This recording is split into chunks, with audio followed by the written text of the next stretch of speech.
Hey there, I'm Casey. And I'm Brittany. And today we're gonna go through an unboxing of our new Topeak PAKGO X.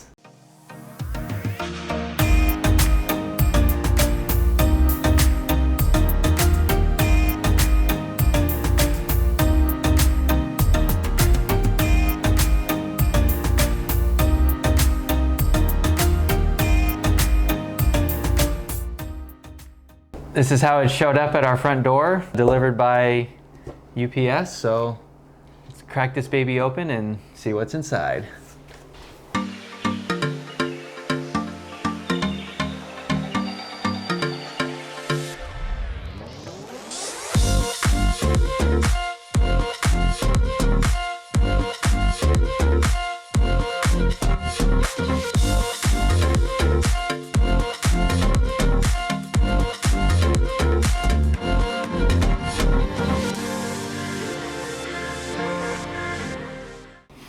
We got it unboxed, and first impressions, it's really tall. Yeah. I'm 5'2". And I'm 6 feet tall, and this thing is almost up to my shoulders. There's little tags on here, and they got the model guy. He's clearly like 7.5 feet tall, because it looks like it only comes up to his hips. It's definitely tall, a little taller than I thought it was going to be. I think that extra space is going to come in handy, especially for your gear and other things you want to pack with you. It should fit the bike. So here's our initial impressions of the Topeak PAKGO X exterior.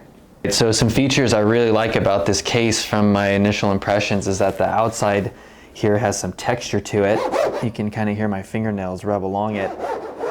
Another great feature of this plastic is it's very soft, very pliable. It's not really hard. It flexes, it moves around. It's not like remember those instrument cases that you would get in elementary school? It's nothing like that. It has some give. I would compare it more to like one of the Samsonite suitcases. The handles are flexible. They could take some abuse as they get thrown around the airport or in and out of your van, transportation on buses and things like that. The other nice thing I like about it is there's two side handles on the long side of the case. On the top here, you've got a pull handle on this side and another one on this side as well. And if anybody's been around to carry a bike box, it's quite nice to have one hand going one way, one hand going the other way as you pick up 25 or so pounds of bike. Much easier to carry. There's 8 total bumpers on here, 4 on each side. The bumpers are bolted into the case itself. You can see that there's actually an Allen key bolt that goes through the center of the bumper, and it actually bolts in on the inside and anchors in on the wheel straps on the inside. It's not just a piece of plastic that's just pressed in or snapped in. You can see here is the other side of the Allen key wrench that bolts through to the front side of the case with the big crash bumpers. This is very well thought out. The zipper seems to be really nice, which is one of the things I worry about because I bust zippers all the time. The zipper itself is quite thick. Inside the zipper here, there's no extra flap or fabric like on a windbreaker jacket, so as you zip this thing up and down, there's nothing there for the zippers to catch on. There is a lock on the zipper. It's nothing that's going to prevent any direct or intentional theft of it. It's more just like a place to store the zipper tabs so they might not get damaged or flop around or bounce around or be noisy. There's a little combo lock as well. All right, so here's a close-up of the travel locking mechanism.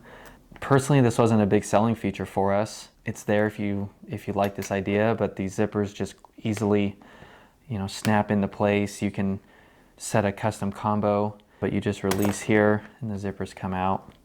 The case has 4 wheels on the bottom, kind of like a Samsonite suitcase that seems to glide really well.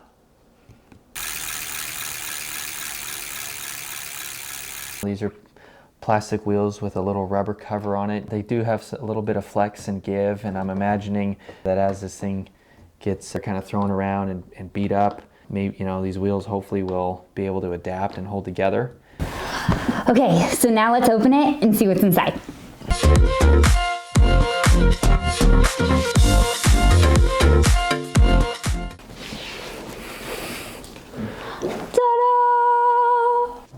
All right, so inside the case, you've got all sorts of various parts. You've got A couple wheel bags, there's some mesh pockets. In this box is the stand that you'll use to build and unbuild your bike. And I think the best part of it is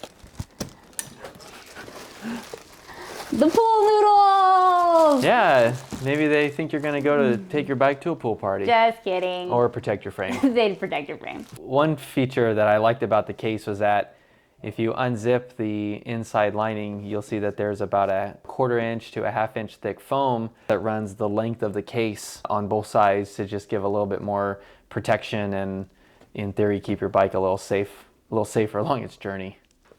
We can unzip the case liner here. Not that you'd have to do this very often, but just to point out again, just a nice thoughtful feature is that you can see here there's a 1/2 inch or so thick foam padding that goes the length of the case on this side and on the other side of the case, just again for some more added protection and keep your components as safe as possible. So that was something I didn't see in other reviews and thought I'd point out here. One of the things that I like about the inside of the case is behind this guy you have 2 additional mesh pockets, which is great for anybody who wants to pack a little extra on the trip. Everything's got zippers, there's no Velcro, so anything you put in here is going to stay very secure. It's not going to go missing halfway around or halfway through your flight or anything like that. So we haven't been able to travel with these yet, not this year. But hopefully within a week or so, we'll be able to get another video up to show how to actually deconstruct your bike, a little more detail on how much time is involved and how useful are the stands and the features of this case that look pretty promising so far. Look forward to seeing you guys soon. Thanks for watching. Bye-bye.